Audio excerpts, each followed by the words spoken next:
In this video, we're going to be looking at different relationships that form between organisms living in the same ecosystem, starting with the one that we look at in this picture here, where this cheetah is clearly running after this baby antelope because it wants to eat the antelope.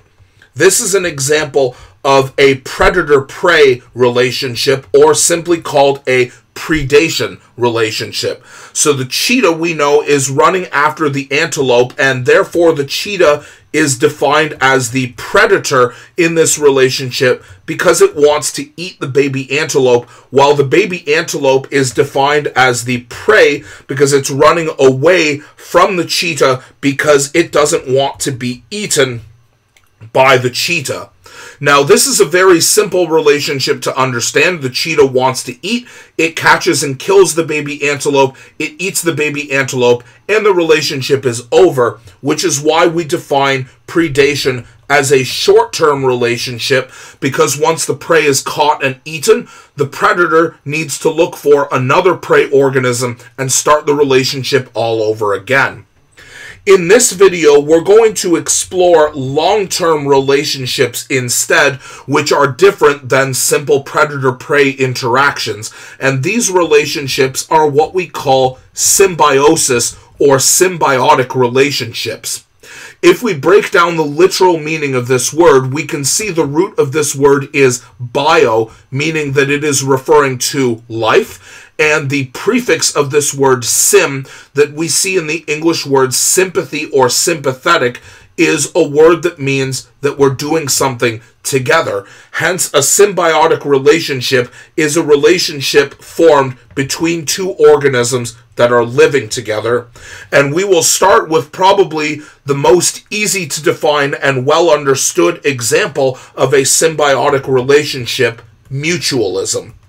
We can see the root of the word mutualism is the adjective mutual, meaning that both organisms in the relationship receive some sort of benefit or help from each other. Now, this is a very well-defined relationship that exists between every plant that produces flowers and organisms with a special role that we call pollinator organisms. Now, in order to understand the role of a pollinator organism, we need to understand a little bit about how plants reproduce. So, flowering plants reproduce sexually, meaning that they actually need to carry their egg and sperm together to each other. But this is very difficult for plants to do because they can't move. So instead, what flowers do is they produce special parts called pollen, which are carried by organisms that come to the flower. If we look at this bee, we can actually see a yellow powder here. This is pollen. And the bee, after landing in the flower, picking up the pollen, is going to carry that to another flower, and when the pollen is transferred to a flower on a different plant, it allows the flowers, and therefore the plants, to reproduce, produce seeds, and therefore grow a new plant. But what do the pollinator organisms receive from the relationship? Well, the answer is a chemical called nectar, which is a sweet liquid that many people describe tasting like honey that the pollinator animals can drink in order to receive energy. So because the pollinators receive a food supply while the flowers are assisted in their reproduction, we can see that both animals benefit, or both organisms rather, benefit from this partnership.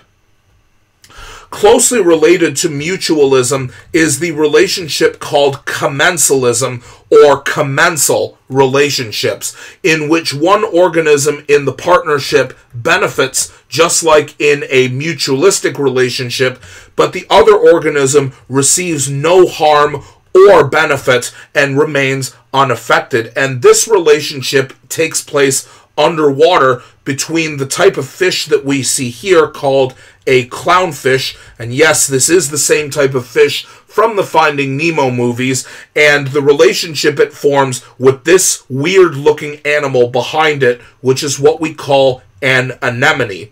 And this relationship is very simple. The clownfish lives inside the anemone, and the anemone provides a form of shelter against changing temperatures in the water, and also protection for the clownfish against predators, because these tentacles of the anemone are usually very, very poisonous, which means that predators don't want to go near it, and because the clownfish is hiding inside, it receives the protection that the anemone is able to give.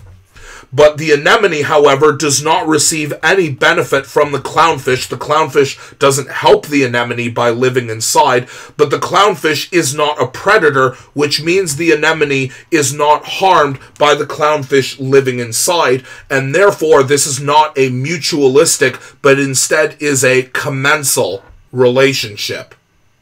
Now, the opposite of commensalism is a relationship called an ammensal or ammensalism, in which one organism in the partnership is not affected by the other, but the other organism is directly harmed by the interactions of the other. And this is another aquatic example of a symbiotic relationship. We can see it taking place in this picture here. This red color here is actually not pollution. It's actually a type of algae, which is a plant that grows on the surface of water, which we call red tide for obvious reasons because of the red color.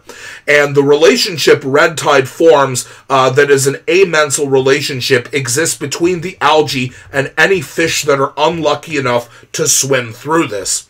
Now, red tide is a plant, which means that as a plant, it will be eaten by all sorts of herbivores that live, which means that it wants some kind of defense mechanism to stop predators from eating it. So red tide produces a toxin that poisons the nervous system of any living thing with a nervous system that swims through this.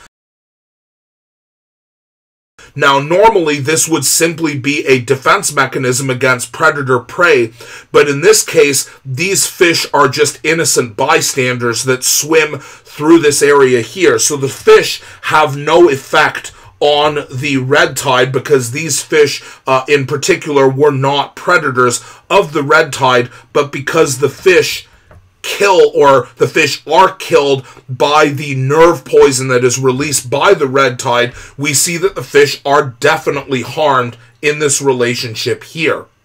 This is an example of a type of relationship called antagonism, or an antagonistic relationship. An antagonist, we remember, is another word that simply means enemy. And in ecology, antagonistic relationships are relationships in which one organism specifically inhibits, limits, or stops the normal growth and lifestyle of another organism in the partnership, which is definitely true between the red tide and the innocent fish that were in the wrong place at the wrong time. In the next video, we're going to look at a different type of ammensalism that is easier to understand, as well as look at my favorite example of symbiotic relationships, parasitism.